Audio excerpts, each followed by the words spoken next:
Good afternoon, folks. Thank you for joining me today for this session, and welcome. My name is Rob Zaire. I'm a product manager within Heroku, focused on our data services. And this session is going to introduce you to primarily two of the services we have within Heroku. One is a integration service called Connect, and the other one is a very well-known database, Postgres, of course. So this session is best if you're sort of not familiar, or let's say slightly familiar with Connect in particular. This will be a great session for you. If you're already familiar with Connect, there's probably less net new items here, but there might always be something. This is an obligatory slide that I, of course, have to share with you around not basing any purchasing decisions on software that hasn't been formally released. Everything we talk about today, I'll probably is going to be GA, with maybe the exception of I'll probably make a reference or two to an integration service that we currently have in pilot. So as I mentioned, we're going to basically do a very quick rundown of the data services we have within Heroku. There's going to be an emphasis on Heroku Connect. We'll talk about why you use it, what are the use cases, the benefits. I'll walk you through a demo so you can see just how easy it is to work with it. And then we'll have plenty of time for questions. And I also want you to know that in addition to the time we have in the room, as a matter of practice, I'll always go hang out outside of the room, and happy to take more questions then as well. So let's talk about Heroku Data. Heroku Data consists of 4 fully managed services. And in fact, I think of them, they're serverless in the sense that you don't manage containers, right? There's no configuration of the machines that these services run on. We take care of the lion's share of the various lifecycle operations, including patching and backup, right? So first we have Heroku Postgres, relational database. We have Heroku Connect, which is the managed data integration solution.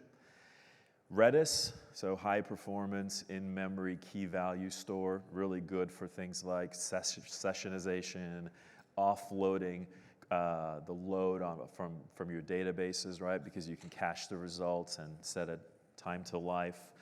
And then we have Kafka, which is another, again, high performance distributed message and data bus. Brief word about Postgres. Heroku's, if you've been around for quite some time now, about 11 years, the very first data service that we offered was Postgres. So I don't know if Heroku was the first, but certainly probably one of the early vendors in the database as a service world. We take a lot of pride in this relational database service. We operate over 1 million clusters. We have had committers, right, working on the team. We still do. So this deep Postgres experience. We only use a standard open source distro. So there's nothing proprietary in the Postgres offering. We stay current with the releases. So right now we're on PG 11 is the mainstream version that we offer. There's some pretty cool features, like you can do a point-in-time snapshot, right? A fork, just using a single click or a single command. You can have a read-only clone, which we call a follower, and you can have n number of those. There's like a time machine for a database. Basically, you can recover to a certain point in time. So if you ever have a situation where somebody makes a change that they shouldn't have made, you can always easily roll back to that known good state. And in fact, you could even compare that to a fork that you take prior to doing that. So fully managed, easy to use, really designed for helping you, like everything else in Heroku for that matter, helping you focus on doing differentiated work. So we often say the fastest path from an idea to an app. What we really mean is, well, we mean that, but what we really mean is focus on doing differentiated work. and we try to remove all the rest of the, let's say, non-differentiated, time-consuming decisions from off your plate. Heroku Connect. Now, this is what we're going to spend most of our time on today. Heroku Connect is unique within the platform as a service offering that is Heroku, in that it's really more of a SaaS offering, right? There's no code to write against it. You can't customize it. You can customize the behaviors through configuration, and there's minimal configuration, and that's it, right? So Connect is always a part of a triad. And what I mean by this is the service sits, it's a multi-tenant service, sits in between, logically, a Salesforce org and a Postgres schema, okay? And it allows for two data integration patterns. One is replication via synchronization, and you can set that up to be unidirectional or bidirectional. The second pattern is virtualization, and this is done by leveraging the OData standard, open data. So it's a completely open standard supported by many companies out there, including Salesforce inside of CRM via Salesforce Connect. Couple things to note. The service has been GA for about 5 years. It now operates in 6 global data centers, manages about 20 billion customer rows.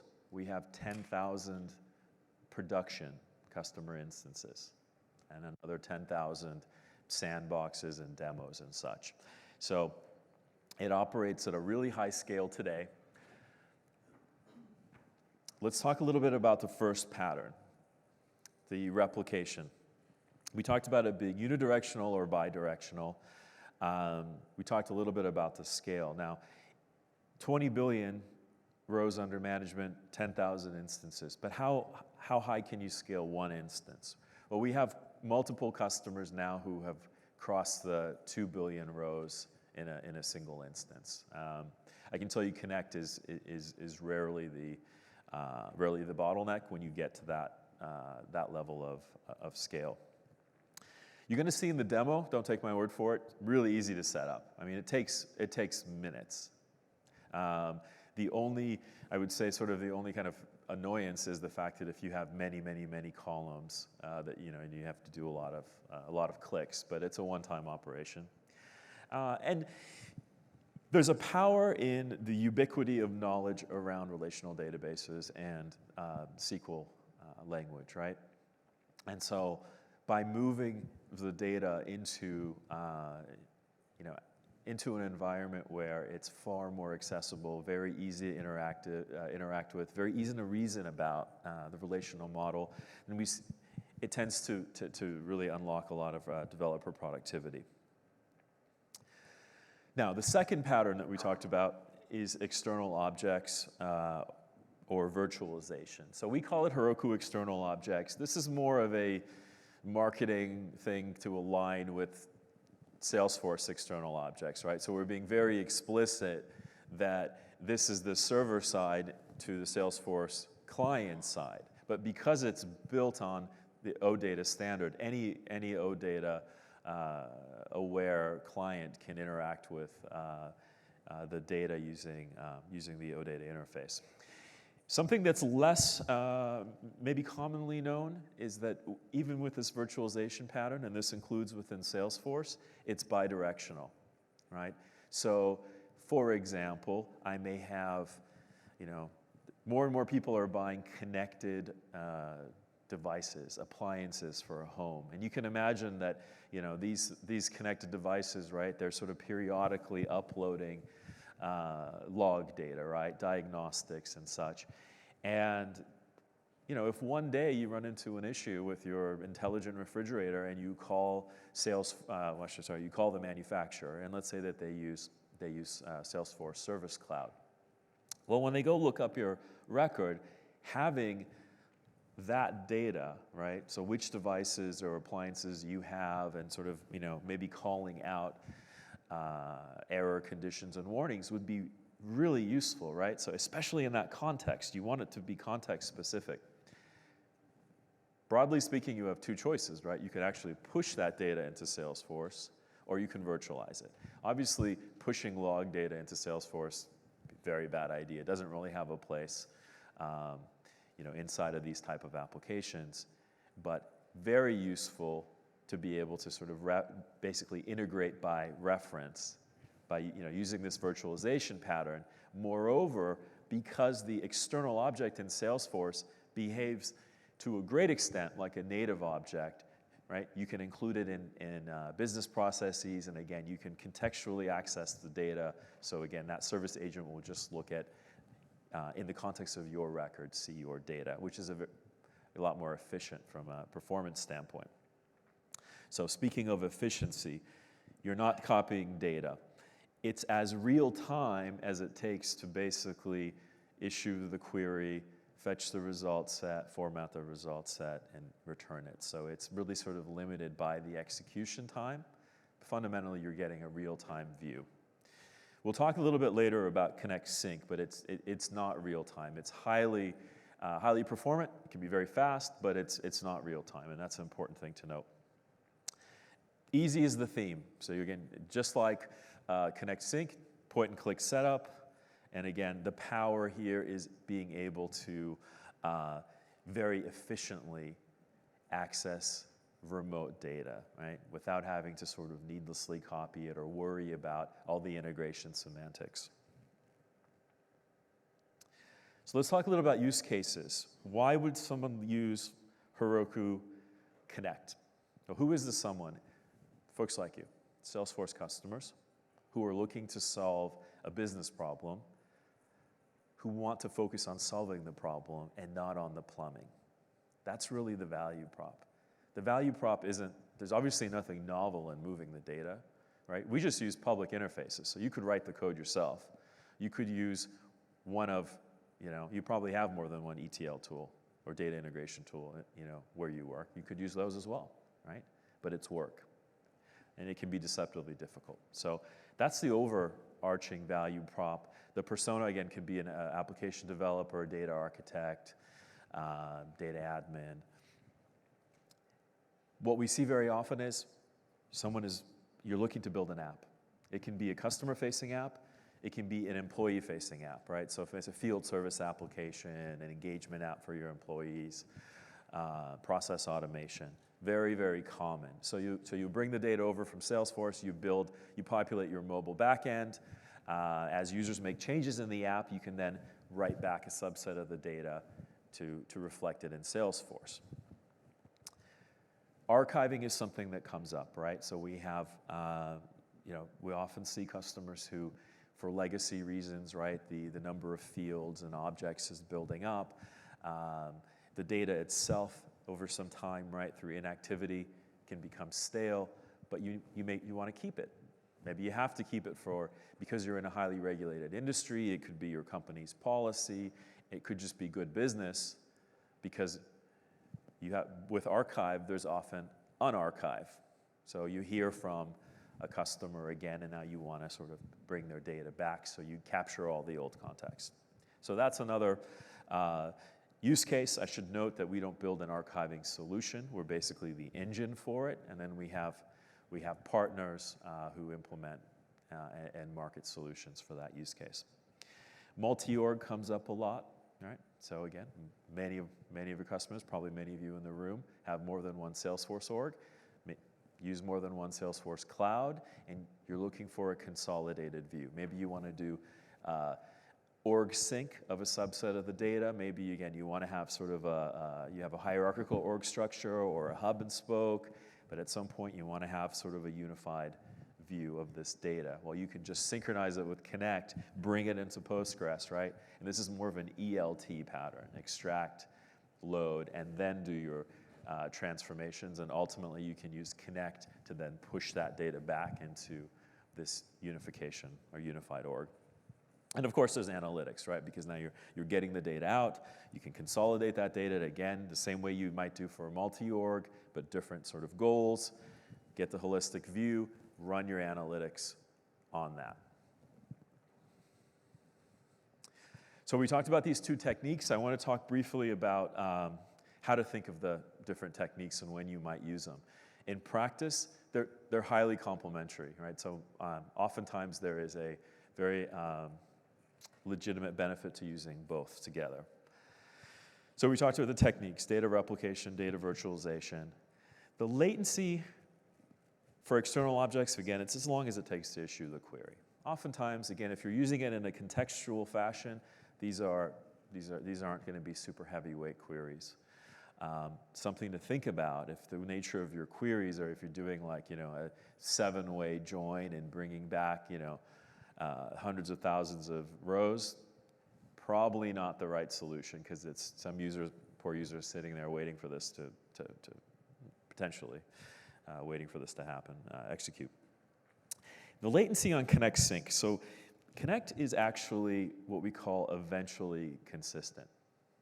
Okay, so if you're not familiar with the term, basically, if you think about one of the tenets of a database is this notion of sort of a consistent state, right? And transactions play into that. So at any given one time, what you see reflected in the database means that all the data logically is in a consistent state as defined by the model and the operations that have taken place. And of course, backed by a log. With Connect, the technique we use is similar to what people use when they're trying to load a data warehouse, right?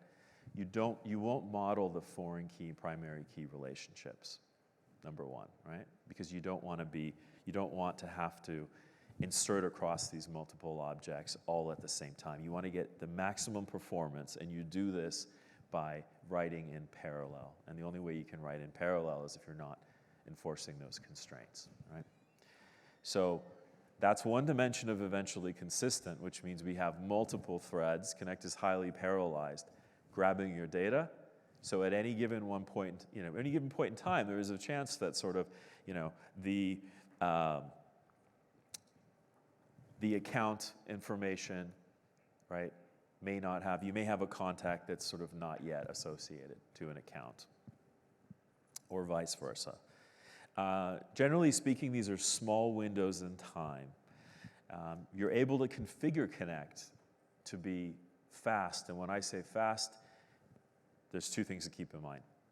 One is a disclaimer that says that we're dealing with physics and two external systems. So the capacity, health, usage level of your database, the capacity, health, usage level of your Salesforce org, geographic distance can play a role depending on how you've configured things. Obviously, best practice is to have things co-located. These are external factors, but let's kind of set those aside and say, realistically, if you sort of set everything to be as fast as possible in Connect, you're talking about it might be 5 seconds, it might be 30 seconds, it might be 90 seconds. It's fast, but it's not real time, and keep in mind this notion of eventual consistency. The operational model, asynchronous for Connect, right? So reads and writes. When I say reads, I mean bringing the data in from Salesforce, right? It can have, 7, 8, 9, 10 threads concurrently reading in the data. When we write the data back, because we do have to really think about the consistency in Salesforce, that's processed from a central log called the trigger log. It's a table that we maintain in the database, and that becomes a sequential queue that we work through, okay? So the writes are serialized. We'll talk a little bit later, but we can automatically detect when we have to use the bulk API. So what you're looking at from a throughput standpoint is in the neighborhood sort of 600K to 1 million rows per hour when you're using the bulk API to write into Salesforce. About 200, 250K an hour if we're not using the bulk API. From the standpoint of reading, we can read, we've read well over 1 billion rows in 24 hours. I recently, just for this demo, I think it just took a few minutes to read about, maybe 10 minutes to read about 7, 8 million rows. So reasonably fast. And then we talked here as far as the direction of the operations. Both can be either unidirectional or bidirectional. So when do you use which technique? We talked about them being, it's a bit trick question here because they're actually very complementary, right? But the way I think about it is Salesforce is the system of record, right? So Heroku Connect and by extension Postgres is a client, okay? We don't control Salesforce. There's many other actors and applications and services that are dealing with the changing the Salesforce data, okay? You have to be okay with some amount of latency. And if your queries are, let's say, arbitrarily complex, sync is great because, again, you're landing this database, you can build indices, you can build aggregates, there's a lot you can do around that data. External objects, if Postgres is the source of truth, so remember that scenario with this log data, right? And I would assume that log data is also probably aggregated, but it lands in Postgres, and that is the store for the log data, okay? It's the source of truth, and you want to now contextually expose that in Salesforce. So that's when you use external objects. We talked about the data being potentially a poor fit. Again, that's another lens to look at this. The real-time window, the query patterns. These are all things to consider when you think about external objects. Now, before we get into the demo, there's one more slide here. You may ask yourself, well, why would I? Everything you've shown me just seems like things I could do myself. And as we talked about earlier, absolutely the case. You could totally do it yourself. Here's why you might not want to. Whitelisted API calls. Integration at scale can get pretty expensive, right? Especially when you're dealing against n number of orgs and millions of rows of data, maybe billions of rows of data. Connect is completely whitelisted for all those API calls. One company, you're not going to get charged twice. Relationship intelligence. So we have ways, even though we don't define those constraints, we understand different types of objects, how they relate to one another. We actually will surface those relationship fields, so you still have them, and you're able to query based on those. Maintenance windows. Maintenance window is sort of, or really any situation that causes a gap in connectivity. Let's say the inability to connect to Salesforce. Maintenance window being the most common one. Connect will automatically queue up writes, so you won't lose any data. And then as soon as Salesforce is available again, it'll start flushing that queue and writing it out, right? So there's a lot of advanced error handling built in that you just don't have to think about. You don't have to write this code yourself. Salesforce API, so again, the Connect is able to use the streaming API to reduce the latency, right? In terms of from a sync performance standpoint, we're able to detect when there is a certain threshold of rows, which is 5,000 operations. We'll switch over into bulk mode because it'll be faster. Error handling and recovery, so we log everything. And in fact, now we also have a feature where we maintain an audit trail. So you're actually able to see who made administrative changes. So there's operational logging, and then there's an admin audit trail where you can see if somebody has changed a mapping definition, right, and dropped or added fields or objects. And lastly, 24/7 support with Heroku. And even if you don't have a support contract with Salesforce, you still get this support by virtue of Purchasing Connect.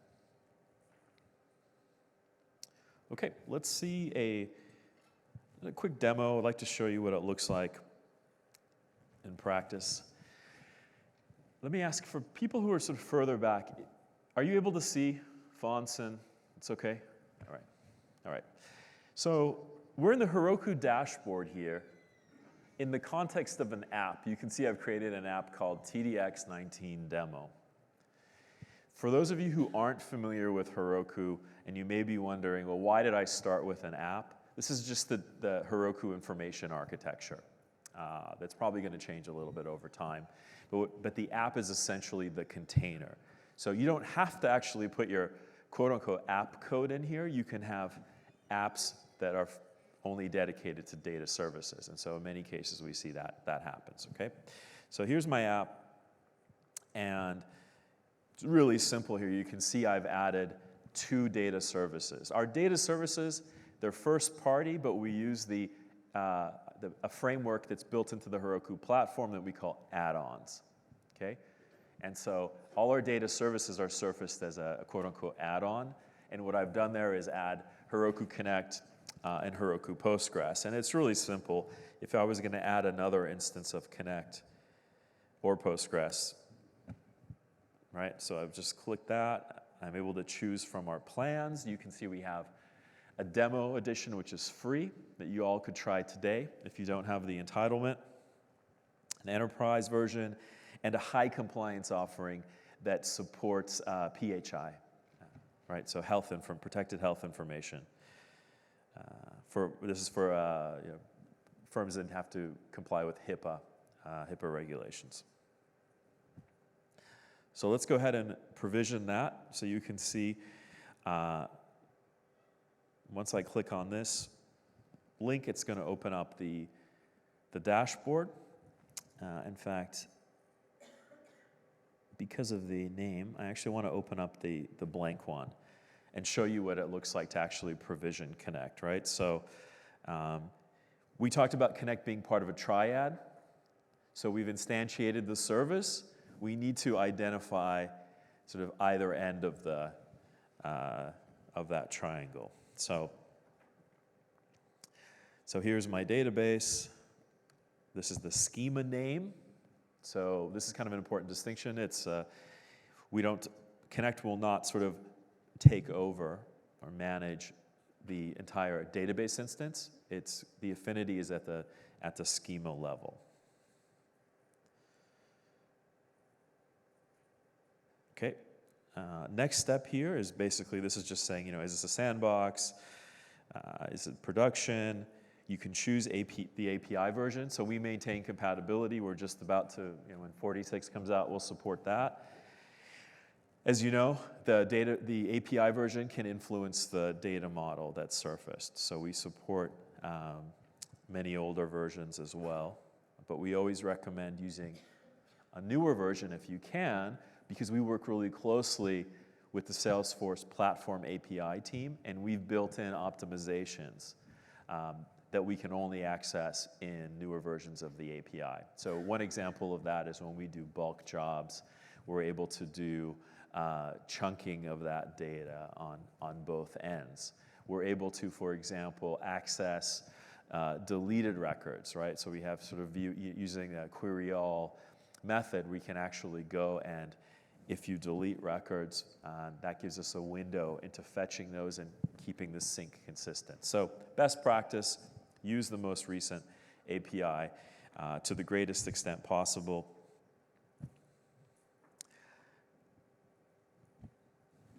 Fantastic. Okay. I'm going to take my word for it. I'm not going to grab the phone right now. But let's see. Actually, wait. 45561. Thank you, Apple Watch.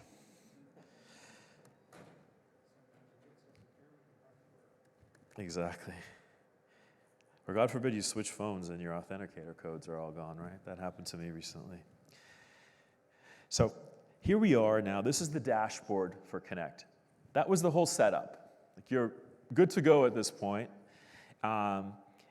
And you see this notification here, which is just saying, hey, you haven't set up a log drain. This is just saying, I want an endpoint that I can log to, because we're not going to we don't maintain all of your historical logs. So that's what that's saying. There's something cool about this framework is as you actually work and do the configuration, we call this design time validations.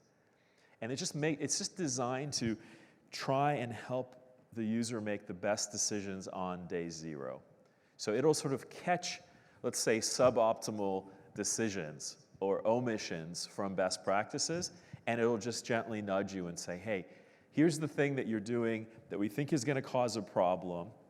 You can dismiss it if you want, and each one of these validations has a dedicated help topic. So it's just a built-in framework for, again, making it as easy as possible for you. Now, the next step is really to create mappings. Mappings is basically the spec for sync, right? So it's just saying, hey, which objects in Salesforce do you want to actually sync over and reflect as tables in Postgres? So obviously it would be, here's an account would be a good choice. I'm going to click on that, and you can see this polling frequency here, right? And I can adjust this slider all the way down to 2 minutes. The way that Connect works is it's a polling-based system, okay? So it's just going to issue polls, and for the most part, wherever it's available, we use the sysmod stamp, and we sort of maintain a high watermark in the database. We compare it against the mod stamp, and then figure out what's changed. This little button here, accelerated polling. What that means is we're basically going to create a push topic in Salesforce. That's going to be a channel for us to get notified as soon as this object gets updated. Now, it's a little counterintuitive because when we get notified, what we get notified of is that something has changed. But because it's still a polling-based system, we'll now go and do the poll. So it just triggers a poll faster. When you use both these options, when you enable this feature, we will still poll in the absence of a notification, and that's just a built-in safety mechanism. So even though it says accelerated polling, we won't just listen for a streaming notification. Every, in this case, 2 minutes, we'll still poll. You can do some nifty things here, like enable accelerated polling, but say, hey, you know what? I'm going to slide this all the way over here, 60 minutes. Why would you do that? Well, if you're trying to reduce the load on your org, and you have an object that doesn't change very often, but when it does change, it's really important that the latency be as low as possible, then you would do that. This option here controls bi-directionality. So if you want to actually write the changes back, then you enable this option, and you see design time validation. It's basically saying, hey, if you were going to enable write back, you really need to set a secondary identifier. Okay, a little bit of a long story here, but just think of the fact that it's so parallelized, you can get a race condition between sync and Salesforce, right? Where a record, because the way we write to Salesforce is basically a two-phased operation. We write the record, then we go back, and we get the SFID, and we write the SFID, right? Sometimes, if you have another thread that goes in, does the reading, you can try basically writing the same record back twice, and it'll fail. So what the secondary identifier does is basically ensures that can't happen.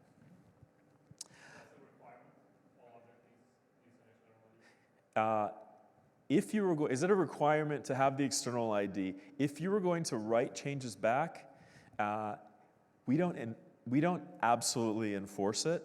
But if you were to ask me or anyone on the engineering team, there's no way I would set it up without it. Just because as the volume goes up, the likelihood of running into that race condition happens. So beyond this, it's just a matter of selecting fields. And that's it. You're done, right? So if I go into this connection that I set up earlier, you can see I set up account contact, lead, opportunity, the little thunderbolt there saying I've got accelerated polling. You can see the mapped fields, the count of rows in Salesforce. Trivia fact, it says estimated because there are things like deleted records, right? If you delete a lot of records, it can end up purging the recycle bin. So this is sort of just trying to be as careful as we can with that. If you had any pending writes, you'd see that. And the last thing I want to show you is that you're able to actually go and explore the data, right? So you can see a record. The timeline here, nothing has changed since I read it in.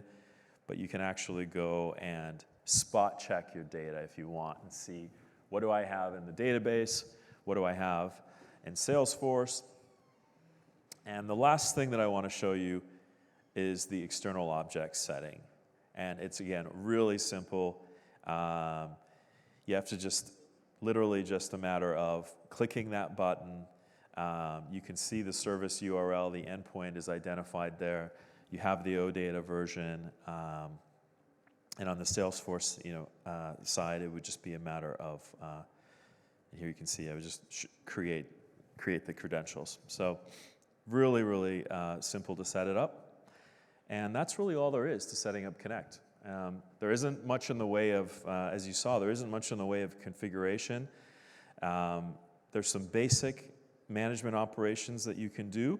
So if you're, we work in the context of an integration user. If the password changes to that integration user, we go into an unauthorized state. You can authorize it. We're able to actually, let me show you on the connection. This tells you some basic information about how you've set up the connection. We have two algorithms. This ordered writes and merge writes. This controls how we write the data back.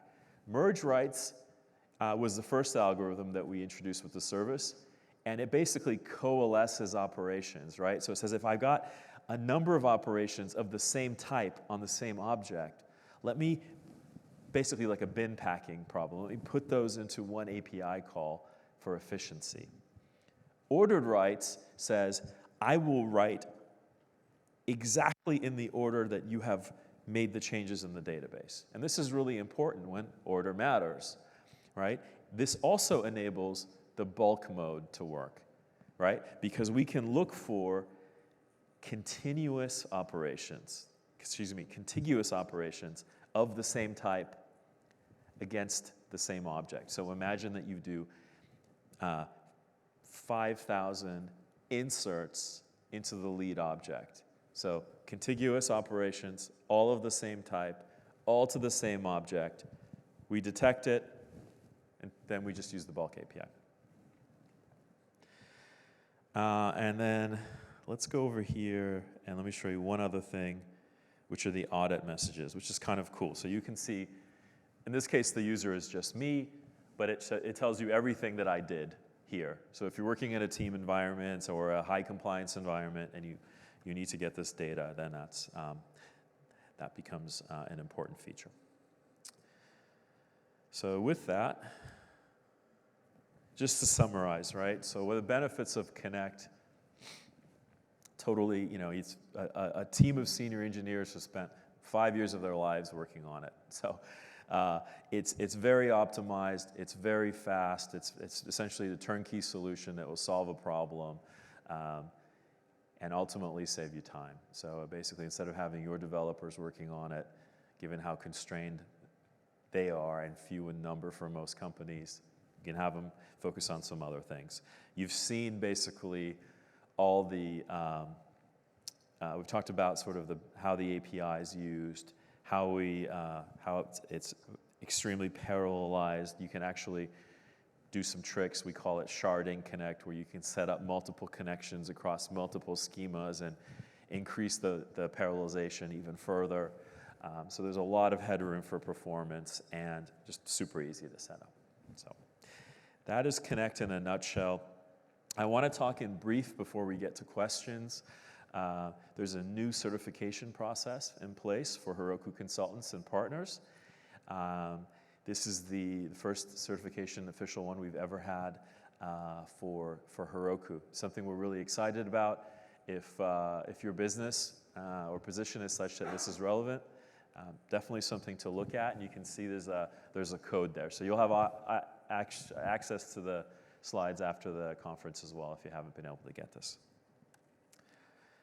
Then lastly, we have a number of Heroku sessions happening, so even if you're not able to get to them, this as a reference to be able to watch them later. This is what we have going on. So it's a great session on microservices. I'm doing a short session with one of our architects on real-time app integration. We're going to talk about an in-pilot new Connect service that integrates with Salesforce platform events. And we talked about Connect not being real time. That's designed to be real time. So that'll be in the theater tomorrow at 11:15. And then there's a session to introduce that new certification as well. So with that, thank you very much for your time and attention. I appreciate it, and I'm happy to take any questions.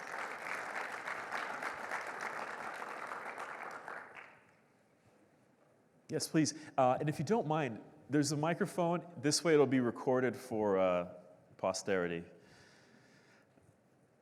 Thank you. Are there any sessions where they'll dive more into Heroku Kafka? Do we have I don't think we have a dedicated Kafka session. Okay. We will talk about it in brief tomorrow at the real-time app integration session, because the service is called Connect Events, and rather than use the back database as the backplane for integration, it uses Heroku Kafka. Okay. So there'll be a little time spent on Kafka there. Sure. Can you manage your mappings through configuration files and not have to do the GUI? So can you deploy the mapping configuration? Yeah, I didn't get a chance to show it, but there's an import-export option. So you can export it out as a JSON file, and then you can use the API to create the mappings using that file. You can't create it as a file and upload it as a configuration. You can do that as well. Yeah. So let's say you want to clone a configuration, or you could create it yourself and then basically you import those mappings, and that becomes the spec. Exactly. It becomes very, very tedious to do it. Okay. Can you also talk about how do you handle deletes from Salesforce?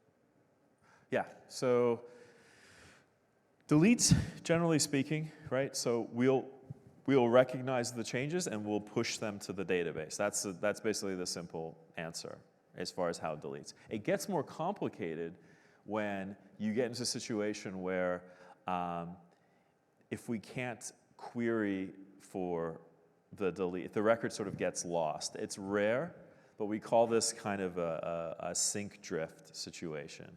And in rare cases, you can end up with an orphaned record if a delete happens and then there's an operation in Salesforce where you can PD physical delete. So if you do that, again, it's not a common situation, but then we'll lose track of the delete. And what we do then is run a process called sync repair. And we do that as kind of a white glove service on our side. There isn't a user-facing option. Yeah. Yep. Can you sync just a subset of data? Great question. Yeah, probably the single most requested feature that we have not done. So, no, you can't. There is a long history around it. I don't think personally, I don't think there are reasons that I would say if we were doing it today would stop me. But no, we read in all the data. In fact, and we strongly recommend, if you're using the service at scale, that you set the permissions at a per object level to be view all. Otherwise, for every row, there's a permission check that gets applied. Not such a big deal at low volumes. At high volumes, becomes an issue. So you can use permissions as sort of poor man's filtering. Not completely equivalent, but it can be done that way. On our roadmap, in terms of where we're thinking around data services and moving to this new model of being more event-oriented, I think there's two dimensions that I expect will get introduced in the future product work we do. One is going to be more flexibility, right? So the ability to not just filter, but maybe do transformation and aggregation. So that's, as we think of the roadmap and where we might take events, that's an example of one of the things that we might do. The second pattern that we're seriously looking at is thinking about, okay, for a future integration service, might we want to enable extensibility around connections, operations? Very different from sync, though. But right now we have this pilot service. Again, this is under the whole forward-looking statements, and it's just in pilot. But again, it does the integration on Kafka. And the cool thing with that one is that, okay, you might read in. You can set it up to work with CDC, change data capture. You're reading the data in, but you can just create a derived topic. You can do, you know, the sky's the limit, right? Many people use Kafka as that for data pipelines. So unfortunately not in Connect, but you can see that there's a path, at least with the forward-looking. Okay, if no more questions, thanks again. I appreciate your time.